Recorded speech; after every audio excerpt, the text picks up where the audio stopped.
How you doing, Charles? Ruth?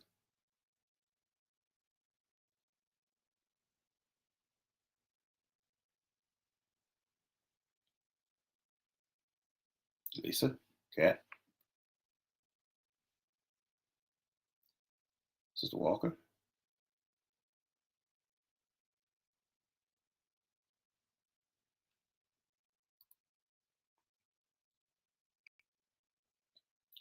Give it a few minutes for others to join us.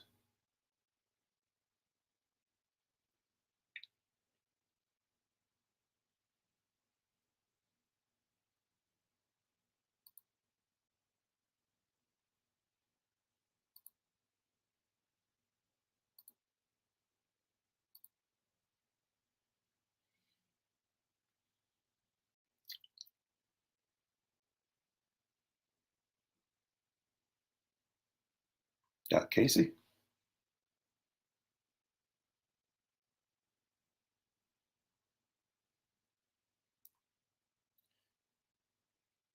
That's Linda.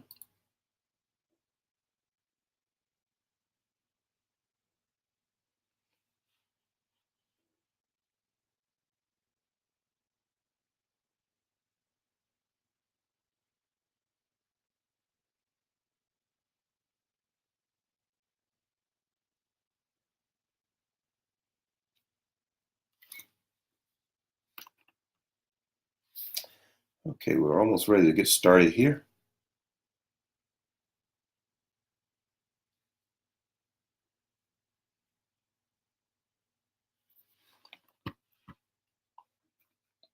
Okay, I'm going to get ready to get started with tonight's Bible study.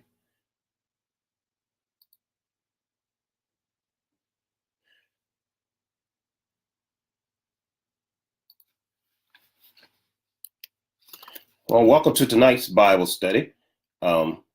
Tonight's topic I'm typing in here now, is going to be entitled Transplanted Grace. All right, so tonight we'll be looking at the subject of transplanted grace, and we'll be looking, look like I put somebody's name in there instead. That's not a good idea. Let me see if I can take that out. Well, we won't try to do that. But tonight we'll be looking at the subject of transplanted grace. All right, it's like transplanted grace. And we'll look tonight at transplanted grace. We'll be looking at Luke, the 23rd chapter is what we're going to look at. All right, Luke 23, and we're going to look at verse 39 through verse about 43. All right, so transplanted grace is a topic, and that's what we're looking at. All right, transplanted grace. Luke, the 23rd chapter, verse 39 through 43 is what we'll do. Now, we'll start talking about transplanted grace. All right, when we look at it, when we go through life, all right, we have a tendency to go through life thinking that everyone else is guilty and we're the only innocent person in the group. All right, you get it? We go through life thinking everybody else is guilty of everything. We're the only innocent person on the group. But tonight we want to take a look at the cross and see that there's really only one innocent person on the cross. You get it?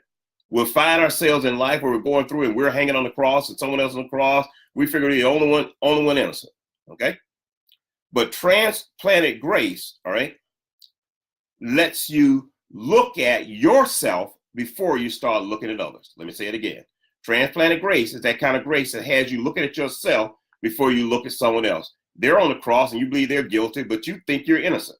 It's like today with some people, everybody's identified their favorite sin to pick on everybody else about, but yet they hang on to their own private one. You get it? So tonight we're going to look at this subject of transplanted grace from Luke 23. So I'm going to start reading here at the 39th verse. Now, as we come to this, you're coming to a time where right now Jesus is already on the cross. Jesus on the cross, and there's two thieves on the cross with him. All right, they've been identified as such. And watch what started to happen in terms of what's happening from the cross. Listen, verse 39, here we go. One of the criminals who hung there hurled insults at him. Aren't you the Messiah? Aren't you the Messiah? Save yourself and us. Now here it is. He's on the cross and he's insulting the one person that might be able to help him. Watch yourself. That's what happens sometimes with people when they get hurt by some things or things, they go through some things, they get hurt and they start to want to blame everybody else for what they're going through. And they start to insult the very person that could help them. If you're going to experience transplanted grace, you don't have time to insult others. So here's what I'm going to tell you to do. Drop the insults. Drop the insults. When it comes to transplanted grace, you've got to learn how to drop the insults. You don't have time for insults. All right. You're in the same predicament as everybody else. You need grace to come see you. How many out there need some grace to come see you? And I'm talking about transplanted grace. All right. All right. Watch this. Now, but the criminal rebuked him. Do you fear God? He said. The other criminal rebuked said, do you fear God?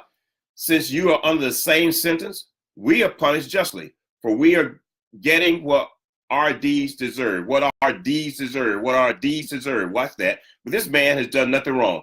Notice something here. He's dealing with their deeds, and that's exactly right. We have a tendency to think that our deeds are better than someone else's, or someone's deeds are worse than ours. This person here is pointing out the fact that they deserve what they're getting. Sometimes you got to come clean and say, you deserve what you're getting. You get it? Sometimes you hear husband and wives fussing and fighting about all types of things. Sometimes husband and wives need to just flat out say, I deserve that. All right? Because you're just as guilty as he is, and he's as guilty as you are. But sometimes we think he's more guilty. You get it? All right? But sometimes we get what we deserve. You follow? Well, you spend all your money on things that you didn't need, things you're going to throw away, and have no value, and you wonder why you're broke. You got exactly what you deserve. Stop blaming the price of the clothes at the store for your overspending habits. You get it? All right? You follow? And by the way, stop blaming your dog for the reason your house doesn't stay clean. He's your dog. You're not his. You get it? He's the dog. He's not the owner. You get it? So stop blaming other things for why you're in a predicament. You need to start to seek transplanted grace. Somebody say, I'm starting to seek. Hashtag, I'm starting to seek. So here it is. That's what he said. All right, now let's see the next part. But this man has done nothing wrong. Then he said, Jesus, remember me when you come into your kingdom. Here it is. He decreed what he wanted to happen to him. Instead of sitting there worried about how he got there, when he got there, okay? He decreed what he wanted to happen. How many of you have taken time to decree what you want to happen? It's time for you to decree your future. Decree your future. Someone hashtag, I'm decreeing my future. And that's what he is doing. When it comes to those with an eye for transplanted grace, they are looking to decree the future that they want to see in their lives. Instead of whining about who did this, why this happened, oh, woe is me. You don't have time for oh, woe is me. You're hanging on the cross, and there's not one innocent person on that cross. And by the way, it's not you. Okay? What did Jesus say in verse 43? Jesus answered him, truly I tell you, today you will be with me in paradise. If you decree a thing, it will come to pass. This other thief is getting exactly what he expected Jesus to deposit in his life. Have you set any expectation about what you expect Jesus to deposit in your life? Or are you just sitting around there pretending? Some people want to ask Jesus for something, but they're afraid to ask him flat out for what they want. They're dressing up talking, well, Lord, you know what I need before I ask, so there's no need for me to ask. Ask anyway. And then when you ask him, you know you need a size 11 shoe. Some of you ladies don't wear a size 9. Quit pretending you're not an 8.5. You're a size 11 shoe. So stop saying, Lord, I need some shoes. You need to tell the Lord you need a big pair of shoes. Okay, a size 11 to fit your big foot. You get it? So stop pretending. Here's the point. Stop pretending about who you are and where you are. Okay? You know you're a little on the heavy side of life. That's all right. A whole lot of people resemble that remark. Okay? Then admit it. Lord, show me how to get to the big folks store. You get the point I'm saying. Here's the point. When Jesus hears your sincere decree, he's going to meet your sincere need. When Jesus hears your sincere decree, he's going to meet your sincere need. It's time for you to decree sincerely what you need from God, because you're in a predicament. There are no innocent people around you. There are no innocent people in your house. There are no innocent people in your church. There are no innocent people in your clique. There's no innocent people in the pastor's meeting, the prophet's meeting, the apostles' meeting. There are no innocent people. Everybody's on the cross, and there's only one innocent person, and it ain't us. Therefore, we need grace to be transplanted to us. You get it? We need grace transplanted. It's like we need a new kidney. We've got to get that kidney from one that's working and working properly, and it has to be transplanted to us. We can't grow a new one. We don't have time. You get it? This thief can't grow a future. He needs a future transplanted to him. Some of you reach the age with some things you need to happen in your life. You reach the point to where you're past the point to where you can go back and get 15 other degrees. By the time you get them, you'll be 79 and a half. You get it? You need to decree that I need a transplant. Somebody say, I need a transplant. You don't have time to wait anymore. You need a transplant. Decree it. I need a transplant. And that's what will happen to you. You see, transplanted grace, I hope I didn't say anything else, transplanted grace is opportunity with favor grace. Let me say that again. Transplanted grace is opportunity with favor grace. So there's an opportunity and it comes with favor. There's an opportunity for you to get that promotion and it comes with favor. There's an opportunity for you to marry the right man. And by the way, if he's already got a woman, that ain't your man. I don't care how much you think the Lord is showing you. Hallelujah. Ooh, you spoke in tongues and everything. That's not yours. But there's an opportunity for one who is available to be yours. But many times grace has to transplant it to you. You say, well, it's his fault he has spotted me. Again, there's 3 people on the cross. It's number 1 innocent, and it's not you. But transplanted grace will let you still have what you need. How many ready to have what you need? Expect transplanted grace to give it to you. All right. Now, I'm going to show you 5 principles. Okay. You ready? I'm going to give you 5 principles that we now have learned from this particular scripture. Okay. For you to hold on to. You ready? Principle number 1. Everybody that's in the same circumstance is not in the same condition. Let me say that again. Everybody that's in the same circumstance is not in the same condition. In other words, don't confuse your circumstance with your condition. All of them were on the cross in the same circumstance, but they were there. They had a different condition. Jesus had a condition of his heart. One of the thieves had a condition of his heart, and the other thief had a condition of his heart. But only one of them sought to be transplanted from where he was to where he could be. What about you? The other thief was content to just rail, say, well, it's over and done with. Nothing can happen now. This is as far as we're going to go. We're going to take this lot in life. We're going to live with it. I'm going to live with this sickness. I'm going to live with this diabetes. I'm going to live with this chronic back condition. I'm going to live with this swellings in my head. I'm going to live with this. But someone said, I need to be transplanted. And I need transplanted grace to get me there. So number 1, everybody's in the same circumstance, is not in the same condition. Number 2, don't get caught up in the hoopla. Hoopla is H-O-O-P-L-A. That's right, hoopla. Don't get caught up in the hoopla. In other words, don't get played. Move from the evaluation to the revelation. An evaluation is not the same as a revelation. The one thief was doing an evaluation of the circumstances. The other one received a revelation of the possibilities. You need a revelation of the possibilities that can happen in your life. You need a revelation. Somebody hashtag, I need a revelation. All right? So don't get played. Don't get caught up in the hoopla. Okay? All right? All right. Number 3.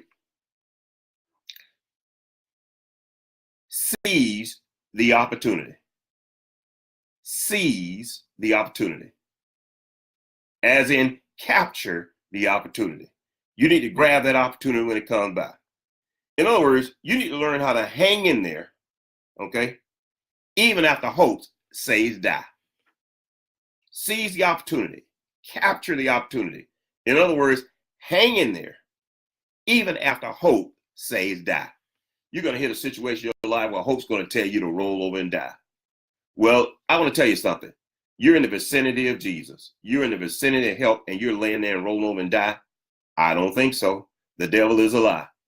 You need to seize the opportunity, hang in there, even when hope says die. Now, why do I say hope? The hope that's saying die is a false hope. Let me say it to you again. The hope that's saying die is a false hope. That's how you know it's a lie. You get it? You're in the vicinity of Jesus, and hope is saying die. So when I talk about the hope, it's hope as in quotes, your hope, that false hope, that I hope so, you get it, says die. So you're hanging there well after your I hope so, says die. Number 4, your past, something else we learned principle from this is your past can't change, but your future can shift. Your past can't change, but your future can shift. Okay? It's time for you to realize that your future can shift. Your past can't change. Something's happened in it, can't get it back. Okay? There's some terrible thing may come before you because of your past. Okay? That's just your past. It did it to you. You have to say, yep, that my past earned me that. But my future can shift. This person realized that his future still could shift. As grave as it looked, as hopeless as it looked, he said, my future can still shift. Okay? And number 5, here's something for you to know. Jesus is concerned about your actions, but he's concentrating on your spirit. Let me say it again. Jesus is concerned about your actions. He's always concerned about your actions, but he's concentrating on your spirit. Because when he renovates, transplants your spirit, your actions will follow. When your spirit is transplanted, your actions will follow. So that's why sometimes you wonder why it is some people look like they're doing things that they shouldn't be doing. They don't have a transplanted spirit. That's what's going to happen. And you're there frustrated by it and trying to figure out what's happening. They need a transplanted spirit for their action to line up with the will of God. All right? So there are the 5 principles that we've learned from this. All right? All right? Now, yeah. So with transplanted grace, all right, and I hope I've been saying transplanted grace. With transplanted grace, okay, it lets you know that your tomorrow, okay, will be okay because you see your new end. It lets you know that your tomorrow will be okay because you now see your new end. That's what transplanted grace puts in your life. Okay, transplanted grace puts that viewpoint in your life where you see, okay, that your end is now going to be okay. And why it was okay? Remember, this thief on the cross decreed what he wanted to happen in his life, and you need to decree the same. All right? All right? All right. Now, so let's take a look here then. I want to share with you a definition. All right? A definition of what I call transplanted grace. All right? You ready? And let me tell you what it is. All right? Transplanted grace, all right, is grace that awakens you to your situation and the need to recover from where you are right now, despite what you might have missed in the past. Transplanted grace is grace that awakens you to your situation and need to recover from where you are right now, despite what you might have missed in the past. Sometimes you just missed the opportunity. Sometimes you just didn't get it together fast enough. You didn't do all the right things you need to do. Don't sit there feeling guilty about it. Don't sit there blaming. Again, no one's innocent. But now you realize that there's an opportunity for you to still move forward. In other words, it's about where do I go from here? Now, not how did I get here? It's how do I go from here, not how I got here. Okay? And that's what you're looking for. You're looking for an opportunity to move forward. Am I speaking to anybody tonight that's looking for an opportunity to move forward? You're looking to move from where you are to somewhere new. Transplanted grace is a spirit you need to take on. And when transplanted grace comes in, God himself will point you to your destiny. But you got to get ready to get it. And I want to show you something that you need. You need to make yourself a candidate for it, just like they make themselves a candidate for heart transplants, for kidney transplants, for liver transplants, all these organ transplants. You need to make yourself a candidate. Hashtag, I'm ready to be a candidate. I'm ready to be a candidate. And you need to say that I'm ready to be a candidate. You need a transplanted grace? Just say it. I'm ready to be a candidate. So let me show you 3 things that will set your spirit mind to be a candidate. 3 things that will set your spirit mind to be a candidate, all right, for transplanted grace. Ready? Number 1. One of the things that will set your spirit. Number 1, see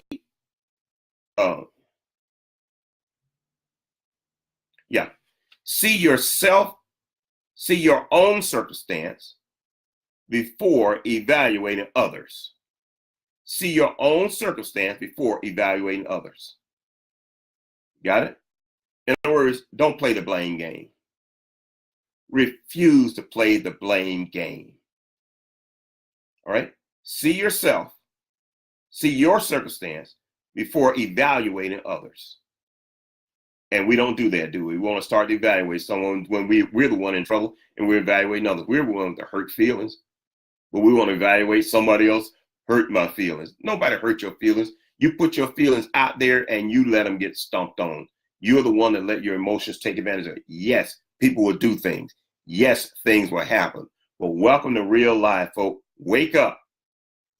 There's 3 people on the cross, and there's not but one of them that's innocent. And it's not you. You have something to do with where you are and who you are. Got it? Number 2. All right? Be bold enough to ask anyhow. Be bold enough to ask anyhow. Be bold enough to ask anyhow. Don't sit there having a need and you still won't ask God. I don't care how hopeless it looks. Say, Lord, I need you to change the rules. I need you to rewrite the book. I need you to restructure all this because this is what I want to happen. So whatever you got to do, Lord, you got to do it. I need you to give me one more time, even though there's no more one more times, because I run out of my last 15 other one more times. You get it? You got to believe that. Be bold enough to ask anyhow. Then the third one that's going to get you there is expect the outcome to favor you without holding back. Expect the outcome to favor you without holding anything back. Expect the outcome is going to give you everything you ask for, everything you need, everything you expect. You got to do that, and you've got to expect it. And you've got to expect that it is possible for you. You got it? That has to become your expectation. All right?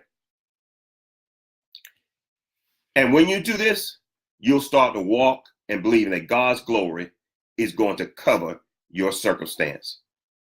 That despite being on the cross, with the appearance of nowhere else to go, there is a good future for you.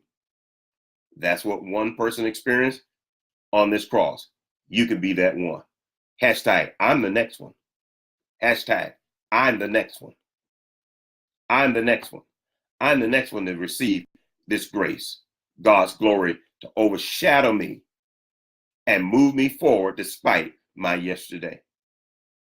Don't just hang around there and accept your circumstance.